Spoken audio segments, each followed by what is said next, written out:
नमस्कार। आज हम पंडित जवाहरलाल नेहरू और उनके उस ऐतिहासिक दस्तावेज पर थोड़ी गहराई से बात करेंगे जिसने आज़ाद भारत की नींव रखी। मेरा मतलब है उद्देश्य प्रस्ताव यानी ऑब्जेक्टिव्स रेजोल्यूशन। ये सारी जानकारी हमें जेके मित्तल के एक शोध पत्र से मिली है जिसका शीर्षक है Nehru and objectives resolution, a historical perspective. तो आज हमारा मकसद है ये समझना कि भाई इस प्रस्ताव में ऐसा क्या खास था, ये बना कैसे और नेहरू जी ने इसके जरिए भारत के भविष्य का क्या तस्वीर देखी थी। असल में ये वो दिशा निर्देश थे, वो दर्शन था जिसके आधार पर हमारे संविधान को बनना था। तो चलिए इसे जरा खोल कर देखते हैं। बिल्कुल। और ये देखिए, ये सिर्फ एक दस्तावेज नहीं था, ये तो जैसे भारत के संविधान की आत्मा की पहली झलक थी। और उस दौर की जो राजनीतिक उथल-पुथल थी, जो उम्मीदें थीं, उसका भी ये आईना है। वो वक्त जब भारत बिल्कुल अपनी आज़ादी की दहलीज पर खड़ा था। हाँ, तो कहानी थोड़ी पीछे से शुरू करते हैं। 1920 के आसपास का दौर था जब नेहरू जी महात्मा गांधी के बाद भारतीय राजनीति में एक अहम चेहरा बनकर उभरे। वो रॉलेट एक्ट और खासकर जलियांवाला बाग, इन घटनाओं ने उन पर बहुत गहरा असर डाला।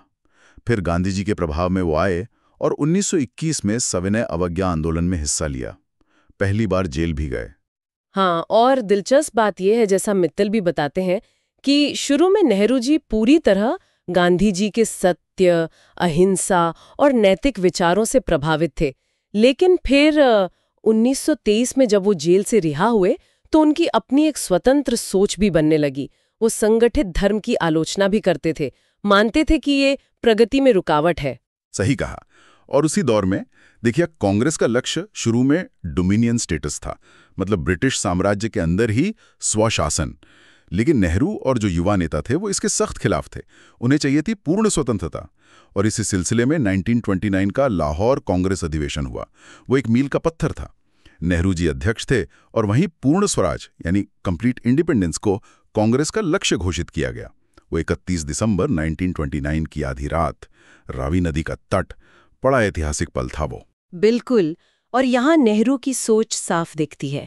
वो मानते थे कि भारत की आज़ादी सिर्फ राजनीतिक नहीं हो सकती, उसे आर्थिक और सामाजिक भी होना होगा। और उन्होंने राष्ट्रवाद को अंतर्राष्ट्रीयता से भी जोड़ा। कहा कि भाई भारत दुनिया से अलग थलग नहीं रह सकता। इसी सोच को आगे बढ़ाते हुए फिर 1931 का कराची प्रस्ताव आया। ये भी बहुत महत्वपूर्ण था। मित्तल के पेपर में से भारत का पहला समाजवादी घोषणा पत्र कहा गया है। ये बात मुझे खास लगी। इसने मौलिक अधिकारों और आर्थिक नीति की नींव रखी। इसमें देखिए, अभिव्यक्ति की स्वतंत्रता, धर्मनिरपेक्षता, मतलब राज्य का कोई अपना धर्म नहीं होगा, वो तटस्थ रहेगा। कानून के सामने सब बराबर, जाति, धर्म, लिंग कोई भेद नहीं। अल्पसंख्यकों की संस्कृति, भाषा, लिपि सबकी सुरक्षा। और हाँ, सबसे बड़ी बात, सार्वभौमिक वयस्क मताधिकार। जी। और इसका जो आर्थिक पहलू था वो तो उस समय के हिसाब से क्रांतिकारी था। मित्तल के अनुसार यहीं पर मजदूरों के हक, उनके लिए उचित वेतन, काम करने की बेहतर स्थितियां, किसानों के लिए लगान में कमी, मुख्य उद्योगों पर राज्य का स्वामित्व या नियंत्रण और सेना के खर्च में भारी कटौती, इन सब बातों का खाका खींचा गया था। तो ये दिखाता है कि आज़ादी का मतलब सिर्फ अंग्रेजों का जाना नहीं था, बल्कि आम लोगों की जिंदगी को बेहतर बनाना था। बिल्कुल। आर्थिक और सामाजिक न्याय का विचार शुरू से ही केंद्र में था। और फिर आया वो ऐतिहासिक दिन 13 दिसंबर 1946, जब नेहरू जी ने संविधान सभा में उद्देश्य प्रस्ताव पेश किया। इस प्रस्ताव ने भारत को एक स्वतंत्र संप्रभु गणराज्य यानी इंडिपेंडेंट सॉवरन रिपब्लिक घोषित करने का संकल्प लिया। मुख्य बातें क्या थीं? सारी शक्ति जनता से आएगी, सभी नागरिकों को सामाजिक, आर्थिक, राजनीतिक न्याय मिलेगा, अवसर की समानता होगी, विचार, अभिव्यक्ति, विश्वास, धर्म, पूजा की स्वतंत्रता होगी। हाँ, कानून और सार्वजनिक नैतिकता के दायरे में। और जो अल्पसंख्यक हैं, पिछड़े और जनजातीय क्षेत्र हैं, दलित और अन्य पिछड़े वर्ग हैं, उनके लिए पर्याप्त सुरक्षा उपायों का भी वादा था इसमें। यहाँ एक दिलचस्प बात है जो मित्तल के विश्लेषण से सामने आती है। नेहरू जी ने जानबूझकर प्रस्ताव में सीधे लोकतांत्रिक यानी डेमोक्रेटिक शब्द का इस्तेमाल नहीं किया। उनका मानना था कि गणराज्य या रिपब्लिक शब्द में ही लोकतंत्र का भाव छुपा है। इसी तरह उन्होंने समाजवादी यानी सोशलिस्ट शब्द से भी परहेज किया, शायद इसलिए कि शुरुआत में ही बेवजह की बहस न छिड़े।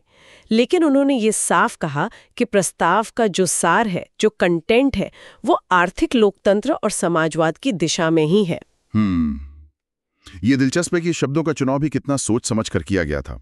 उस वक्त की नब्ज को देखते हुए नेहरू जी ने सिर्फ शब्द नहीं कहा था, बल्कि एक शपथ, एक भावना कहा था जो लोगों की इच्छाओं को सामने रखती है। उन्होंने जोर दिया था कि संविधान सभा की असली ताकत कागजों में नहीं, बल्कि भारत की करोड़ों जनता में है। और रियासतों के बारे में भी साफ कहा कि अंतिम फैसला वहां की जनता का होगा। बिल्कुल।